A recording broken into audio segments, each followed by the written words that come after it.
एक बार ठान लिए ना तो वो काम पूरा किए बिना मैं। ठाकुर हवेली के विशाल आंगन में उस शाम मानो समय थम गया था। हवा में एक घुटनसी खामोशी थी। तभी भारी दरवाजा चरमराता हुआ खुला और दहलीज पर खड़ी थी मिल्ली, वही मिल्ली जिसे सालों पहले इस घर से बेइज्जत करके निकाल दिया गया था। उसे देखते ही सबकी निगाहें ठहर गईं।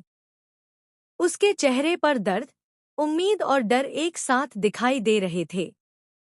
मिल्ली की आंखों में मायके लौटने की एक धुंधली सी आस थी कि शायद उसकी माँ दुर्गा देवी अब उसे अपना लेंगी। लेकिन तभी पलटू की कड़ी आवाज गूंजी, अब क्या लेने आई हो यहाँ? उसके शब्द तेजाब की तरह मिल्ली के दिल में उतर गए। वह आगे बढ़कर बोला, जिसने इस खानदान की इज्जत मिट्टी में मिला दी, उस लड़की की इस घर में कोई जगह नहीं। मिल्ली रो पड़ी लेकिन बोली, मैं लड़ाई नहीं चाहती पलटू दा, बस माँ से मिलना चाहती हूँ। पर सबसे बड़ी चोट तब लगी जब खुद दुर्गा देवी मुंह फेरकर बोली, तुमने इस घर की मर्यादा तोड़ी थी। यह सुनकर मिल्ली के पैरों तले जमीन खिसक गई। अहाना यह सब चुपचाप देख रही थी। वह समझ गई थी कि हालात बिगड़ने वाले हैं। पलटू को दुर्गा देवी की खामोशी से और हिम्मत मिली।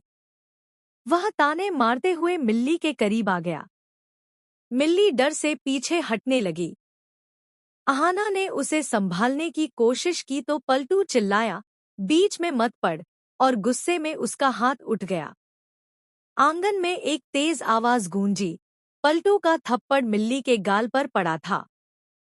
सब कुछ ठहर गया। मिल्ली की आंखों से आंसू बहने लगे, लेकिन इस बार कुछ और टूट चुका था, दुर्गा देवी का दिल।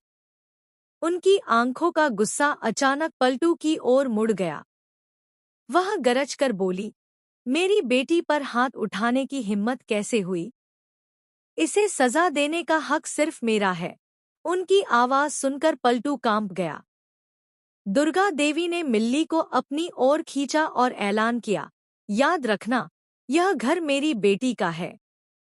अब इसकी जगह कोई नहीं छीन सकता। इस घर से अब मेरी बेटी नहीं, तू जाएगा पलटू। पलटू सिर झुकाकर चला गया। मिल्ली रोते हुए माँ के पैरों में गिर पड़ी, माँ, मैं किसी के लिए बोझ नहीं बनना चाहती। मैं चली जाऊंगी।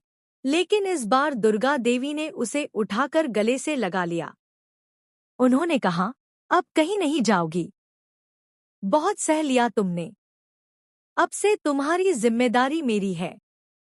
अहाना ने यह दृश्य देखा और मन ही मन ठान लिया, अब वह अपनी ननद मिल्ली को